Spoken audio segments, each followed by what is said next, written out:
In this golf bag, I have what I believe are the best two sets of irons of 2024. And in today's video, we're going to find out exactly what are the best irons of 2024. Hi everyone, my name's James and welcome back to this YouTube channel. Guys, if you like the idea of daily golf videos, make sure you do hit that subscribe button below and throw a like on this video if you enjoy it. Today we're comparing the 2024 PXG 0317Ts and the Callaway Apex TI Fusion irons. Now, both these irons are exactly the same loft, exactly the same length, and both feature a hollow-bodied construction, which I personally think feel fantastic. I haven't always been a fan of hollow-bodied design irons.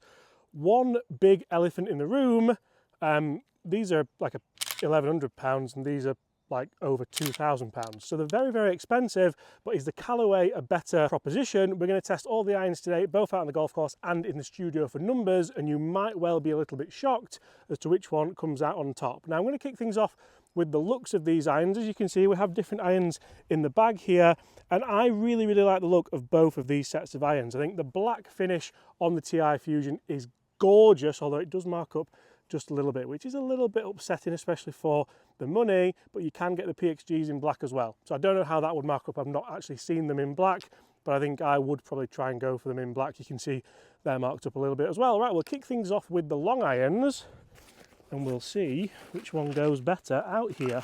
So we'll go Callaway TI Fusion first. I cannot believe how good these irons feel with how much technology is in there and how well they perform. You see, you got that smoked look. We have the smoked shaft as well. And as I look down at these, it actually has a little bit maybe more offset than I would like. There's a bit of offset on there, so if you do miss the ball to the right, it's going to save you just a little bit. But I do love that nice thin top line. This is certainly a player's style looking iron, and certainly when you hit them, you can really get that lovely player's feel as well. That felt phenomenal off the turf, really nice turf interaction, and you can see a ball nicely down the centre of that fairway. Are these good value for money? I think that's a very difficult thing to ask for something that's over £2,000. Are the PXGs good value for money? Again, I think that's potentially a difficult thing to ask when you do have clubs such as Tacomas, such as Callis, such as Kirklands.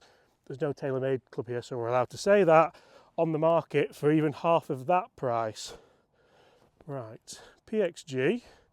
I think before the Callaways came out, these were definitely the best clubs of the year. Looking down at these, slight less offset. I really do like the look of that white bottom groove, and again, a really nice blade length and top line. So, same shot.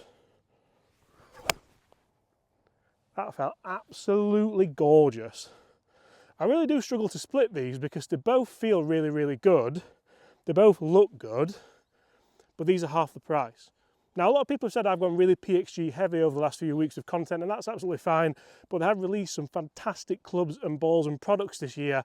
I don't think it's fair that we do shine a light on them for you all.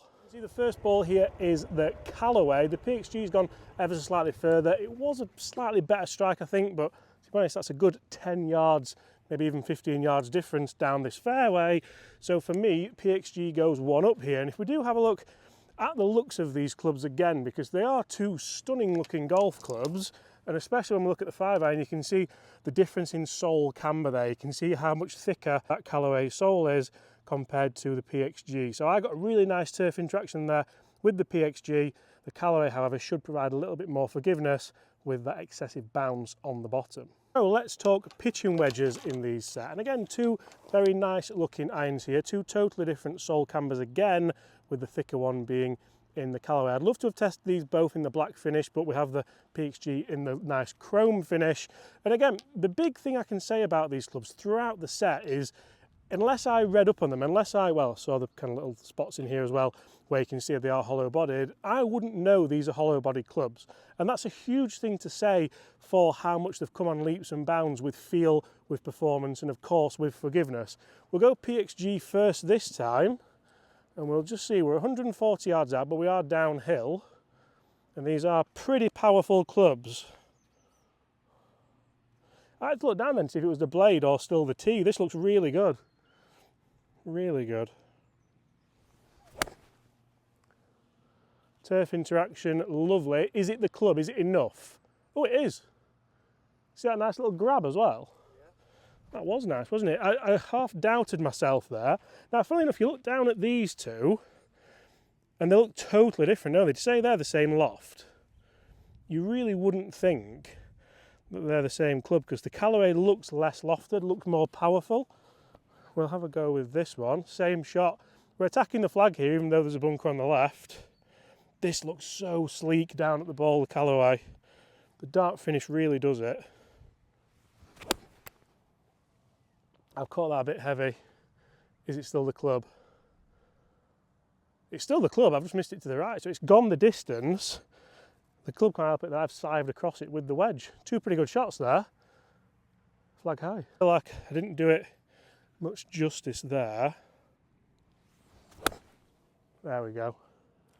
Check this out for a shot. Be good. Oh yeah, a bit of spin as well. Now we're talking. So as mentioned, I honestly think these could be the best two sets of irons on the market in 2024, but what are they going to live up to regards to their price tags? So we're going to kick things off with the PXG. The PXG is a little bit more affordable, if that's actually a thing, but we have a green out there at 180 yards. Let's see just what numbers we do get with this 7 iron. Now both these irons are 37 degrees of loft, which is pretty standard for a 7 iron. It's not overly strong. That's a 163 carry to kick things off. You can see we have a spin of 6,500, which I think is personally pretty good for a hollow bodied iron. Let's hit some more. That was a nice high fade. I think we could get more distance here if we just turn it over a touch. That's nice and straight at it. Once again, spinning at 6,000, so not too bad at all. That's carrying a bit further. That's a 172 carry. And these two sets of irons are powerhouses when it comes to distance. I think personally, the way that these feel in relation to how far they go is ridiculous, and that's potentially what you're paying the money for. Two pretty identical ball flights there. Carbon copy once again, spinning at 6.2. And that one's on the flag. That's pitching 172, and that's in there nicely with the PXG. So we'll go one more with the PXG, then we'll look at the Callaway. The Callaway is a lot more expensive. Well, a lot more expensive. How different will it be? That's a bottomy one. That's the first one that I've not really hit that well. Still spinning at 5.5, pretty low, but not bad for a miss hit. And still carrying at 174. That's quite a ridiculous number for me to say how badly I hit that. And once again, that's why I feel like potentially these could be some of the best irons on the market. I know we said we'd go Callaway, but I want to hit one more. I think these potentially are my favourites. I'm surprised that's not gone further right, to be honest. I've left that one open. Spinning at 5.5. That's still carried at 172 though. I think these in the black finish, because I do like the black finish of the Callaway like we've discussed. And obviously you could get a black shaft if you really wanted to, like in these Thai Fusions. So funnily enough, the Thai Fusion actually looks a bit smaller down at the ball, but has a wider sole. So it's going to be a little bit easier when it comes to turf interaction. And looks smaller down at the ball. Actually feels really soft. That felt incredibly soft.